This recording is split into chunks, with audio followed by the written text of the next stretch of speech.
Dan pemirsa, kita akan menuju ke Polda Metro Jaya untuk mendengar langsung statement dari anggota Kompolnas, Khairul Anam. Yang panjang ini ya yang diambil oleh Polda Metro Jaya itu wasting time, buang-buang waktu ataukah waktu yang substansial.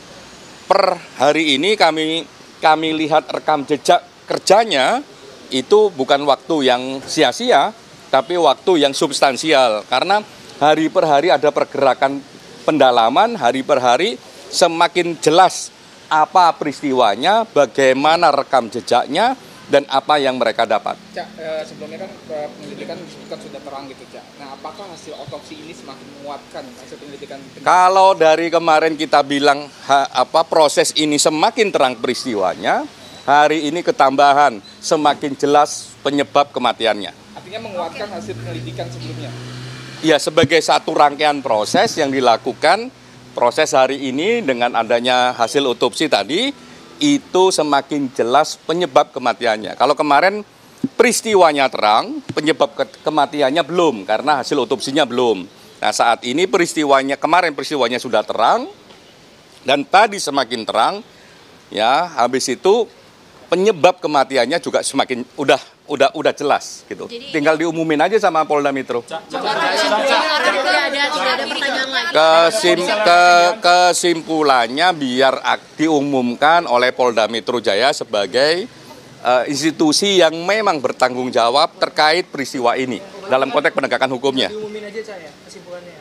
Sepanjang yang kami ikutin tadi, harusnya memang tinggal diumumkan karena tidak ada celah yang signifikan gitu ya. Misalnya begini, HP ya, soal HP sampai sekarang memang HP-nya belum ditemukan. Tapi apakah itu membuat penyebab kematiannya tidak terungkap? Penyebab kematiannya terungkap dengan pendekatan otopsi. Apakah latar belakangnya tidak terang dengan tidak ditemuannya HP? Terang karena ada rekam jejak digital yang lain.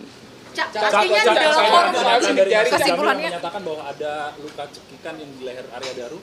Saya kira saya nggak akan komentar orang yang nggak lihat secara proses ya. Kan tadi kami dijelaskan oleh dokter forensik ya, di mana tubuh itu menandakan apa, itu tadi jelaskan jelas. Mana yang memar, mana yang lebam, kurang lebih memarnya kenapa, lebamnya kenapa, itu dijelaskan. Tapi ini mengarah ke mengakhiri hidupnya gimana? Atau ada tindak pidana?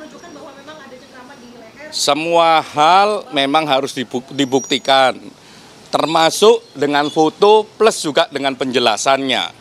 Kalau sekedar dengan foto, orang bisa menafsirkan macam-macam.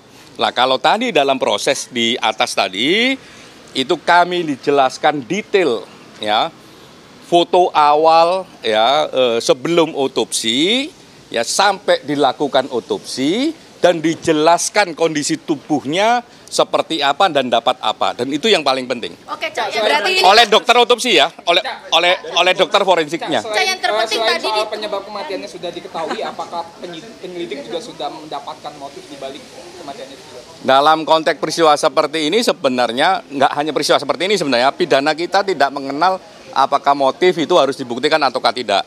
Makanya saya lebih suka menggunakan kata background. Ya, peristiwa ini memiliki background yang terang. ini mengarah ke mengakhiri hidupnya atau ada tindak pidana?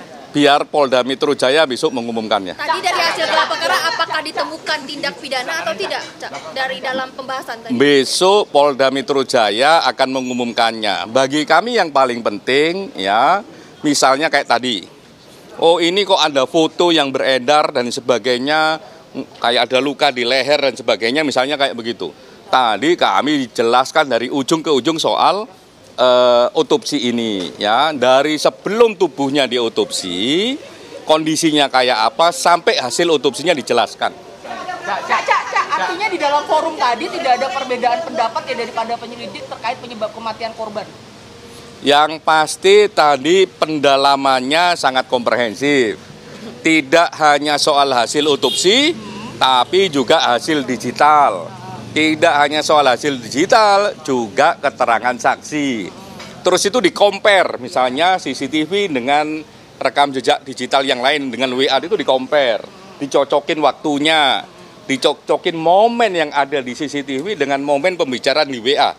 Itu dicocokin. Sehingga menurut kami dengan pendekatan saintifik, ya, dengan komparasi yang cukup detail di kasus ini, ya sebagai satu bentuk peristiwanya sudah terang. Satu kesimpulannya sudah sepakat ya, Cak? Ada beberapa ahli, ya, tidak hanya ahli forensik, kedokteran forensik juga ada teman-teman yang menguasai digital, ada teman-teman yang menguasai psikologi forensik, gitu, ada yang teman-teman menguasai identifikasi alat bukti, ya, backgroundnya ahlinya itu. Di luar itu ya ada penyelidik, ada kami, ada Kompolnas, dan ada rekan-rekan Komnas HAM. Artinya ini udah dikomparasi berbagai hal, ada CCTV, ada keterangan saksi dan lain sebagainya. Kesimpulannya semuanya sepakat terkait penyebab kematian korban ya, Cak, ya? Kami di forum itu tidak untuk menarik kesimpulan, terutama Kompolnas. Kompolnas memastikan apakah Polda Metro Jaya bekerjanya sesuai koridor ataukah tidak. Apakah pekerjaannya kredibel ataukah tidak. Koridor itu ya tergantung hukumnya, kalau kredibel itu tergantung apakah fakta-faktanya ditelusuri secara tuntas. Lah kami tadi ditunjukkan salah satu metode mengkomparasi antara CCTV dengan WA misalnya. Substansi di CCTV, substansi di WA, termasuk juga time frame waktunya itu dibandingin. Lah kalau kayak begitu memang... Bisa kabar tersebut sekaligus menutup jumpa kita hari ini. Esok Kabar Merah Putih akan kembali di waktu yang sama. Dan jangan beranjak dulu pemirsa, karena sesaat lagi Anda dapat menyaksikan program Berita Utama Kriminal. Saya Shena Damayana mewakili seluruh kru yang bertugas mengucapkan terima kasih dan sampai jumpa.